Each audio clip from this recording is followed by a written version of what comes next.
What's up, guys? So it's getting to the time of the year where jerkbait fishing is starting to get really good. I've been throwing it for a couple weeks here in the Ozarks, been biting it pretty good, and I figured I may as well make a video kind of about my jerkbait setup because I feel like it can be one of the most intimidating things to kind of get started into if you don't really know much about it or you're trying to up your game a little bit on jerkbait fishing. There are so many different variables within the technique itself. You've got your rod, your reel, your line size, and you have the colors of the jerkbaits, the brands, where you're going to throw them, the cadence. Do you want it to sink? Do you want it to float? Do you want it to suspend perfectly? Where exactly do you want to throw it? You know, what kind of water temperatures am I looking for? How am I changing things up? My goal in this video is to kind of cover all that, get you started. If you're new to jerkbait fishing, maybe you've been doing it for a while, some of the tips in here may help you out too. So I'll kind of go over my whole setup from like the equipment I use to the brands I like on the jerkbaits and the colors I use, how I kind of go about selecting those for the types of days and conditions, and then where I'm going to throw the bait, and then like how I generally start the cadence, then how I kind of determine what mood the fish are in or what I need to adjust to get them to bite. So I'll start with my rod, reel, and line setup.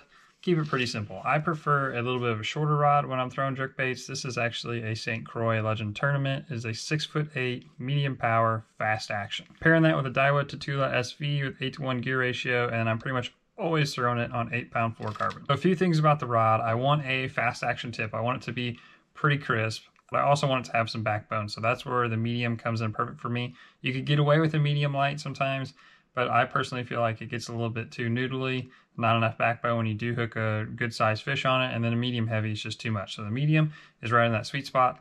And then I prefer the fast action because if you get an extra fast action, that's good, but it kind of takes away some of your casting accuracy, which is important, especially here at like the Ozarks, fishing around docks and stuff. You want to be able to put that right on the edge of a dock if the wind's blowing on or whatever. And I feel like when you get to that extra fast, it kind of takes that away a little bit. And then if you go with a moderate action rod, I feel like it's not quite crisp enough for me, and it doesn't get the kind of good darting action that I want side to side with a jerkbait. You can kind of make it move side to side, but not advance forward really far. And another key component to a jerkbait rod is a little bit of a shorter handle. It's got to fit it in my basement here, but you don't want this to be too long. If this gets too long in this area, then when you're working the jerkbait, it's going to be hitting the side of you. It's going to be catching like on your hoodie or your coat, your rain gear, whatever.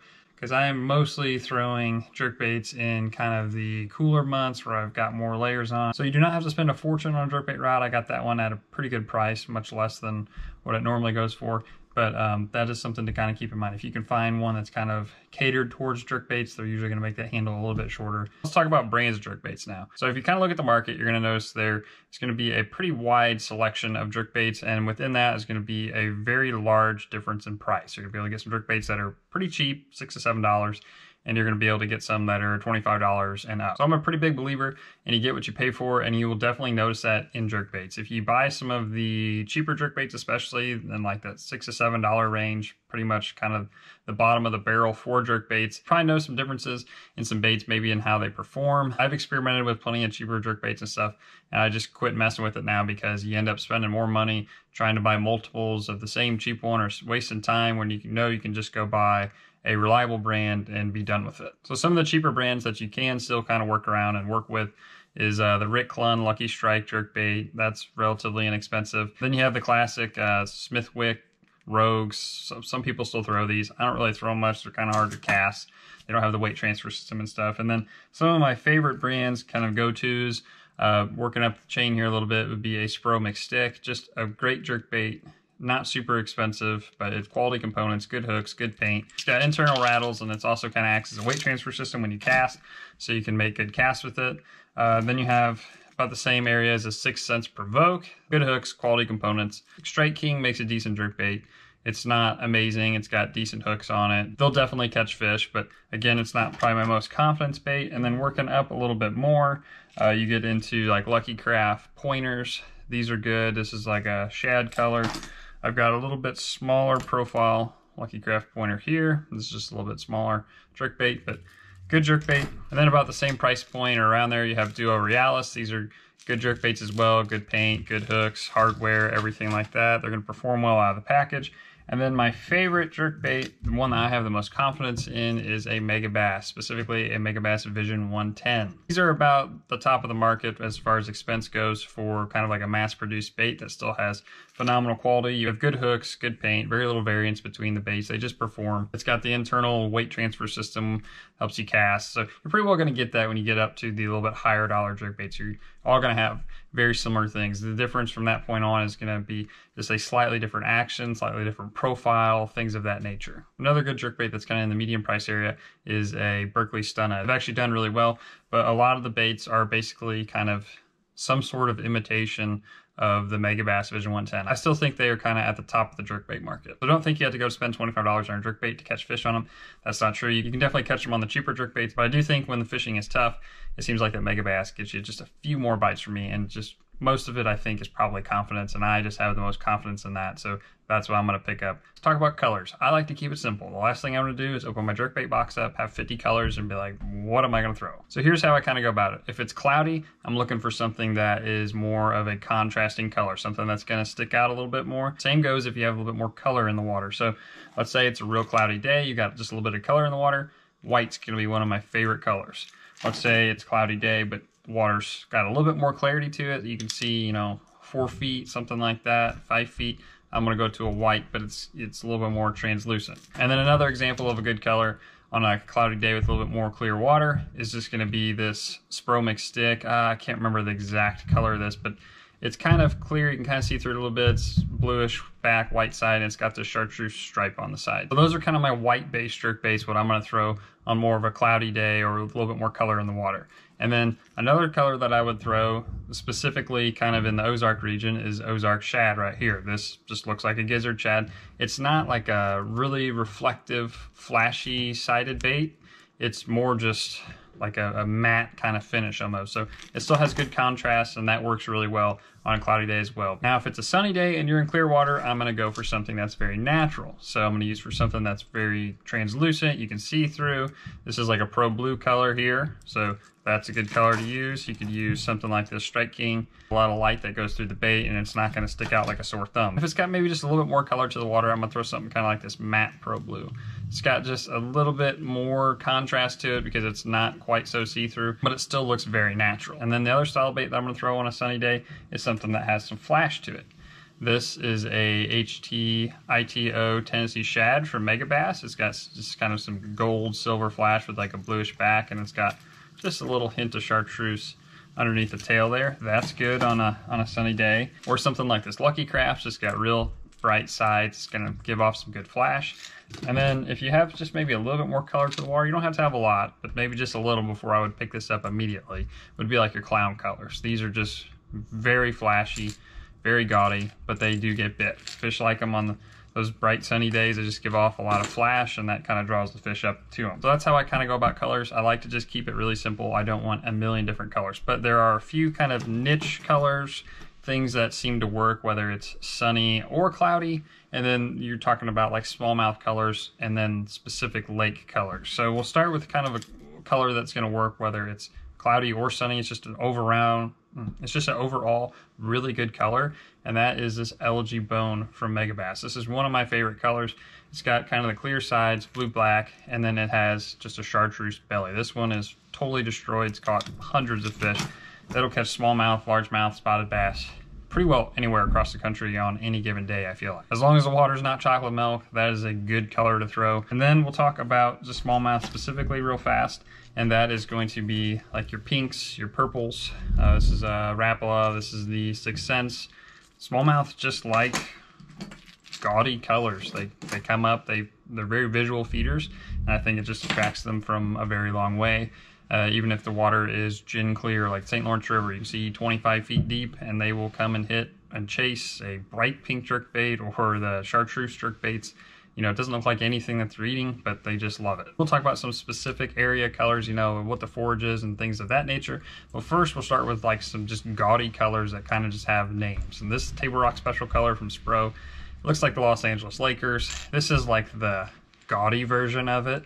They do eat it. I don't know why. They'll eat it in really clear water. And then this is kind of like a dumbed down version, like a more natural version. It's still got the purple back, and it's got a little bit yellow, goldish hue to it, tint. You're going to see different companies. This is a Rapala that have, you know, Table Rock special colors, so they're going to call it. It's the purple, which is like a chartreuse yellowish side. So that's kind of just like a area color that just is famous in certain lakes. So if you're going to go somewhere jerkbait fishing, you know, maybe research where you're going and see if there's any kind of colors like that that just seem to work. And then mimicking the forage, you know, like if you're going to a herring lake, get something that looks like a herring. If you're coming to Ozarks, something that looks like a gizzard shad. That looks good. If you're going up north, get something that looks like a perch. You got a lot of yellow perch swimming around, get something like that. Just, you know, mimic the forage or where you're at, and then mix in natural colors and stuff like I talked about if it's a cloudy day or if it's a sunny day, and kind of just figure out what the fish are like in that day. The next thing is going to be if you want your jerkbait to suspend, if you want it to float, you want it to sink. It's pretty easy for me. The cooler the water gets, the more I want it to either suspend or slow sink. I really only want it to float or slow float in warmer water. If I'm going to work the jerkbait fast, it doesn't really matter too much. As it gets cooler, I usually want the bait to just suspend. That's kind of what I'm going for. And then sometimes I want it to slow sink. That's usually if I'm like fishing brush piles or something a little bit deeper water. Say you're getting to sink a foot per second or something like that. You can cast it, count it down, work it over a brush pile and 20 foot of water, and then just keep doing the same thing, or get it down over to like a ledge or something, somewhere where your jerkbait normally isn't going to go without adding some weight to it. As far as getting it to suspend or sink, I use these little suspend strips here. You stick them on here. You don't have to use them. You can also use like solder wire or fly tying material you can put around the shank of the hook here. Or if you want it to just alter a little bit, like with a Mega Bass, you can actually just change out the hooks. Like if you put a number 6 hook on here instead of the standard hooks, you may get it to sink just a little better. So that's something you kind of have to do out on the water and experiment with and get your jerkbait to do exactly what you want. And then if it is suspending or sinking, you can kind of change if you want it to be nose down, nose up, you want it to be level. And it's kind of a personal preference. I usually end up with them level or slightly nose down. Sometimes the baits just kind of want to do that anyway, nose down, and that can help sometimes because then as you jerk the bait, it's actually diving a little bit deeper. Another thing to talk about is if you want a deep diving jerkbait or if you just want a regular jerkbait. So you can see the bill on this. This is a Mega Bass +1, goes 10 feet deep maybe, and then this is just a regular Mega Bass, goes 4 to 6 feet deep. So I am normally throwing just a regular style jerkbait. If I want it to go any deeper, I'm going to be adding suspend strips to it or lead or a bigger hook or something to get that to slow sink. That way you can pretty much use the same jerkbait for the whole year. If you get the deep diving jerkbaits, you're kind of limited more to the colder months when the fish are really suspended out over deeper water off channel banks and stuff like that. The next big thing is cadence, which is, you know, kind of the pace you're working the jerkbait at. And then I also want to make sure that you are working it correctly. We'll start with the most basic thing, which is just the retrieve. So you're going to cast it out there. The first thing I do is I reel the bait down with the reel to get it down in the water column. And then that's really all I'm using the reel for besides picking up slack. From that point on, you only want to move the bait with the rod. So you want to give it a couple twitches, let it sit, and then give it a couple more twitches. And then keep repeating that until the bait gets back to the boat. So each time you twitch it, you want to make sure you have a little bit of slack in your line. It's making that bait kind of just work back and forth without moving, you know, really far forward. It's just going to mostly be kind of kicking to the left, to the right, vice versa, and keep moving its way. Kind of my go-to cadence is like a twitch, you pause, and then twitch. And I kind of keep rolling with that. And then you could change it up through the day or change it up through the hour or whatever. You know, maybe twitch 3 times, pause, and then 2 twitches, whatever. There's really no right or wrong way to do it. But the biggest thing that I'm going to do is change the length of the pause. So the warmer the water, the shorter the pause is going to be. The colder the water, the longer the pause. We'll just say when the water's in the mid 50s or something, I might pause it for 3 seconds. I might pause it for 2 seconds, whatever. And you're going to a lot of times get your bite on the pause as the bait's just sitting there. Then as the water gets cooler, say we're down into the upper 40s, then I may pause for 5 seconds. Then you just notice start getting bites maybe around there. Get down in the lower 40s, maybe even like the upper 30s, it gets real cold, everything kind of gets a little lethargic. You might be pausing for 10, maybe even 15 seconds. That's when it's miserable to fish a jerkbait, when you're pausing for 15 seconds unless you know you're right on them and you're just waiting to get a bite. But for the most part, you'll start around like 3 to 5 seconds and then work your way up if you're not getting bites. Say you're pausing for 3 seconds, not getting any bites, I'll move it to 5 seconds, still not getting any bites. Keep kind of advancing that, and just so you're counting in your head, and then boom, you get a bite at 8 seconds. So then I'm probably gonna, kind of start with that 8-second timing and see if they're biting it around that same time, or if I can shorten it up or lengthen it a little bit. It just depends on the day, depends on the hour. It can change throughout the day. Some of the final things to kind of wrap this all together is where you're gonna throw jerkbaits, good time of the year, and I'm always looking for wind. If I can find wind blowing on a bank, that's gonna be the first stop I'm going with a jerkbait. And I'm really looking for like secondary points or channel banks, rock changes, falls of shad, just places that fish are going to congregate. You can use a jerkbait actually to cover a fair amount of water in a day if you are focusing on, the right areas. If you know you're halfway back in a creek from like a secondary point and you're going down a bank with a rock change or something, then you can kind of really slow down or make more casts in that smaller stretch and kind of the sweet spot. But beyond that, you can kind of space it out just a little bit, and then you'll start to catch fish, and then you kind of pinpoint where you need to focus more of your casts at. My favorite times of the year to throw it would be from like mid to late fall all the way through winter and into like late spring. Hopefully this video gave you some tips, helped you out, give you